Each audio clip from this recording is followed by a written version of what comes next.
Boa noite, amigos. Boa noite também a todos aqueles que, pelas diferentes redes sociais, têm acompanhado a Associação Espírita Terceirense desde que se iniciou este ciclo de pequenos momentos de reflexão. É com enorme satisfação que hoje, à luz da ótica espírita, eu vos venho falar um pouco sobre a situação planetária das últimas semanas, mas, sobretudo, sobre qual deverá ser a melhor postura perante as difíceis circunstâncias que a vida, na atualidade, nos apresenta. Comecemos por analisar o nosso globo. Tudo o que nele existe sempre se encontrou sujeito a movimentos de acomodação, em virtude de este se encontrar submetido à lei do progresso. A humanidade que aqui reside, por exemplo, tem realizado até ao presente incontestáveis avanços. E o ser humano, com a sua inteligência, tem chegado a resultados jamais alcançados, quer ao nível da ciência, quer ao nível da tecnologia, quer ao nível do bem-estar em geral. Mas se em contrapartida deixarmos de olhar para este lado mais positivo e permitirmos que o nosso pensamento caia naquilo que é ainda conflituoso, naquilo que ainda se apresenta caótico, denso, depressa o nosso pensamento se assombra, fazendo-nos duvidar de que alguma vez possa ser possível o mundo vir a melhorar.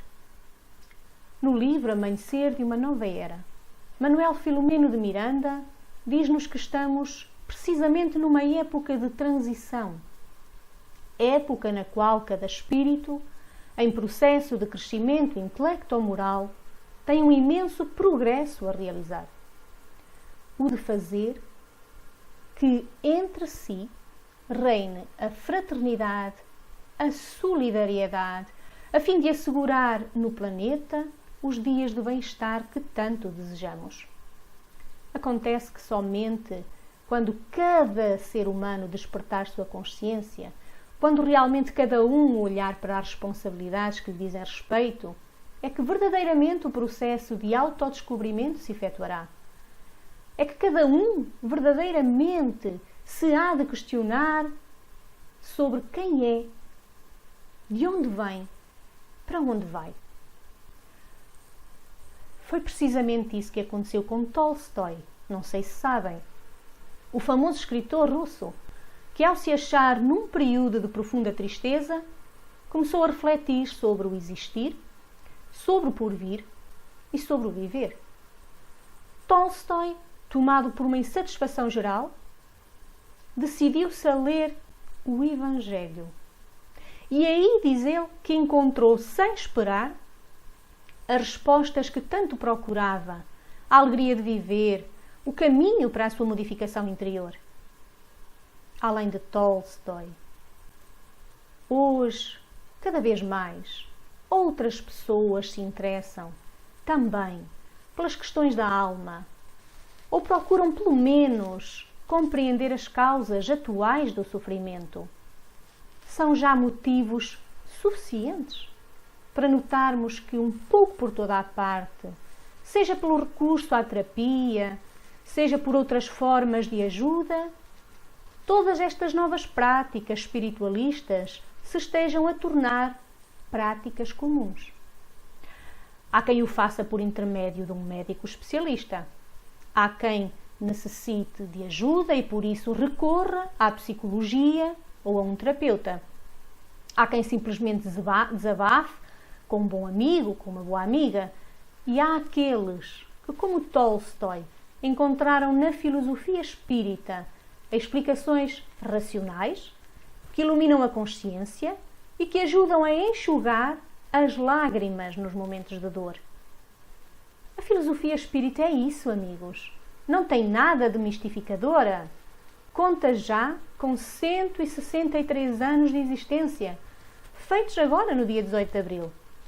E basta conhecê-la minimamente para sabermos o quanto ela proporciona de entendimento sobre as nobres finalidades da existência física. Basta conhecê-la minimamente para constatarmos o quanto ela fornece de explicações sobre o intercâmbio que existe entre os dois planos da vida, para reconhecermos, pelos mecanismos da mediunidade, que a imortalidade da alma é uma realidade natural, não é uma ridícula fantasia.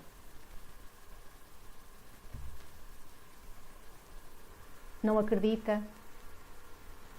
Pois bastará ver todos esses estudos que circulam sobre as provas científicas da reencarnação.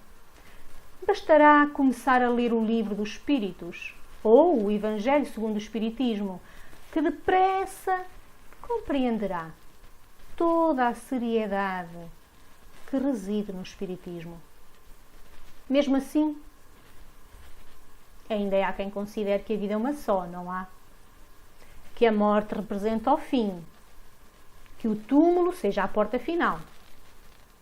Como vos disse, cientificamente já se sabe que o túmulo não significa aniquilamento.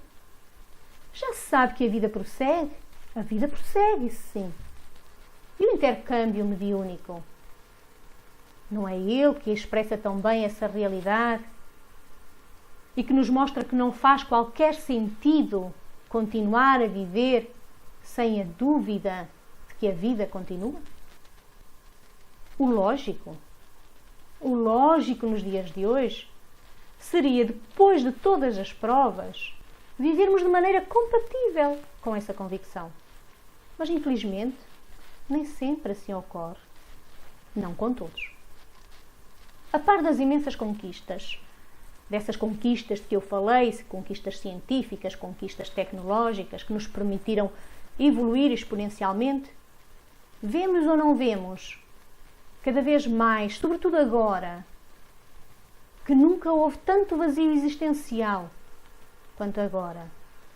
Que nunca o número de suicídios foi tão elevado e tão preocupante. Que apesar de tantos avanços, não há um deles que tenha conseguido até à data atender às necessidades da alma, que cada vez se sente mais sufocada, exausta, infeliz e deprimida. Manuel Filomeno Miranda diz-nos: vive-se no momento, na Terra, o momento de uma grande crise. E vemo-la em todos os segmentos humanos. E ele continua dizendo-nos: parece até que duas culturas se enfrentam.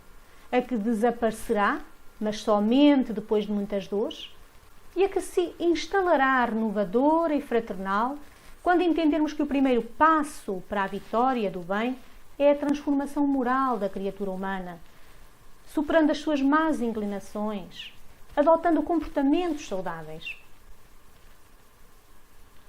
Kardec um dia perguntou também aos espíritos: a quem deve o homem responsabilizar por todas as aflições? E os espíritos responderam-lhe: a si mesmos. Porque o homem, em grande número de casos, é o causador dos seus próprios infortúnios, mas em vez de reconhecê-lo, acha mais simples, menos humilhante, acusar a sorte, acusar a providência divina, ou dizer que é azar, sendo que azar é somente a sua falta de cuidado. A nossa falta de cuidado, a nossa falta de conhecimento, trouxeram-nos à experiência que hoje agora vivenciamos. Esta pandemia está aí, para vermos o quanto a nossa ação, muitas vezes em desalinho, tem influenciado o equilíbrio do ser humano e do próprio planeta. A destruição de diversas expressões de vida, nós sabemos, tem causado prejuízos imensos, desde o aquecimento global, com o avanço dos mares e o degelo ameaçador, à escassez de água potável e à falta de oxigênio puro. Mas a natureza não é responsável pelas nossas aflições, porque as aflições de agora, como nos dizem os espíritos, são decorrentes do resultado da nossa atuação. Se queremos que o mundo melhore, se queremos que o mundo avance e que tudo fique bem, como agora toda a gente diz: temos de começar a sobrepor o amor.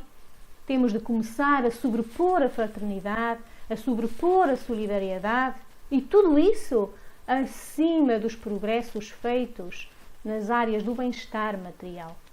Oh, minha gente, as provas da reencarnação não só confirmam que temos múltiplas existências, como nos mostram como essas múltiplas vidas são todas solidárias. Portanto, todo aquele que muito sofre, mesmo que ache que não há causa aparente, tem de compreender que é porque muito tem para expiar, ou seja, para resgatar.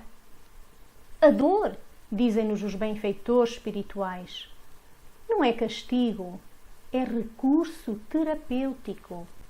É claro que ninguém a deseja sentir, mas ela serve como remédio amargo para as enfermidades da alma. A boa notícia, e há boas notícias, a boa notícia é que o sofrimento é opcional. Porque vejamos, como nós estamos num processo de reeducação, em que todo o desafio apresenta uma oportunidade de crescimento, o caminho a trilharmos terá de se realizar pela transformação moral de cada um. Então, todos nós somos peças importantíssimas neste imenso campo de ações em que vivemos. Não podemos permanecer alheios, esperando, aguardando que o outro faça, que os governadores comandem, que a sociedade se assemelhe àquilo que nós consideramos que é certo. Não será assim. Precisamos de nos tornar conscientes de que a parte mínima, porque é mínima, mas a parte que nos cabe é de alto significado no conjunto total das coisas. E que a nossa parte, esse nosso trabalho, ajudará à mudança do grupo social para melhor. A nossa fatalidade não é a desgraça. Adotemos uma atitude otimista. Quem de nós pode dizer que o fim tem data prevista? Ninguém. Principalmente quando sabemos que é pela nossa conduta que apressaremos ou adiaremos o momento da transformação. Olhem que não há vítimas nem inocentes. Compete-nos fazer a nossa parte, isso sim, na condição de colaboradores que somos. Eu sei que é perfeitamente natural que neste período, em particular, estejamos todos assoberbados com tanta coisa, sentindo-nos um pouco mais em baixo, menos esperançosos, e que por isso haja alguns sentimentos a expressarem-se das mais variadas formas e com constantes flutuações. A tristeza, por exemplo. A tristeza é um fenómeno psicológico, felizmente transitório, e que quando se aproxima, vem para nos servir como caminho psicoterapêutico a fim de conquistarmos novamente o equilíbrio. Embora a tristeza nos convide à viagem interior, como que a propor-nos uma avaliação de comportamentos e uma reflexão profunda sobre os valores em geral, não devemos nunca cultivá-la, nem pela lamentação, nem pelas queixas, nem sequer por ressentimentos. É como nos confidenciam as palavras de Joana de Ângeles no seu livro Iluminação Interior. Palavras essas que eu passo agora a citar-vos.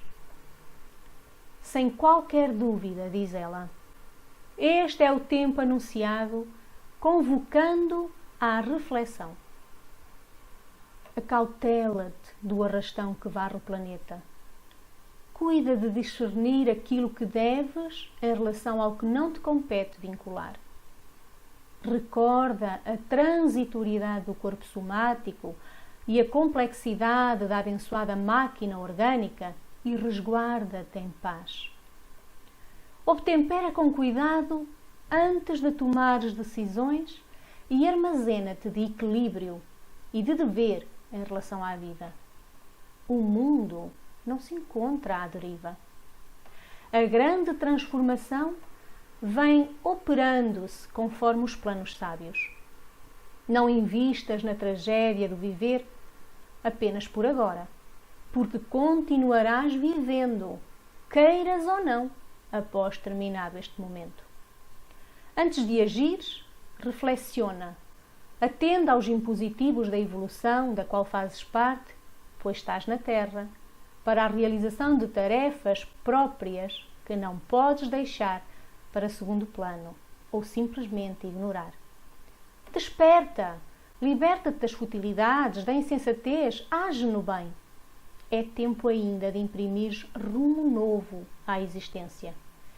Ilumina-te interiormente, com a chama da fé, e vencerás a grande noite. Semeia misericórdia e compaixão, a fim de poder escolher no futuro afeição e paz. E lembra-te que só o amor, conforme o lecionou Jesus, pode diluir os dramas existenciais do momento, facultando-te esperança e felicidade. Bonito, não é? Resumindo, as grandes transformações não se darão em forma de destruição da vida, como diz Joana de Ângeles, mas de mudança do comportamento moral e emocional dos indivíduos, que, convidados uns ao sofrimento pelas ocorrências e outros pelo discernimento em torno da evolução. Resumindo, as grandes transformações, como nos diz Joana de Ângeles, ocorrerão, mas isso não significa, nem significará, a destruição da vida, mas a mudança do comportamento moral e emocional dos indivíduos. Pela nossa condição evolutiva, não atingimos ainda o patamar de transitar no mundo sem enfrentamentos, sem dores, sem ansiedades. Outros desafios hão de espreitar, a exigir de nós perseverança, confiança e equilíbrio. Entretanto, fortalece-nos saber que nunca estaremos solitários, porque a solidariedade espiritual do amor estará com todos, vitalizando-nos e impulsionando-nos a não desistir. Não desistamos, portanto, nunca. Renovemos cada pensamento negativo que se aproximar, substituindo-o de imediato por outro mais feliz. Fiquemos em paz. Procuremos a serenidade possível. Façamos por atender da melhor forma a todos aqueles que nos rodeiam. E assim me despeço. Com um bem-aja, desejando-vos um bom resto de semana e até uma próxima vez.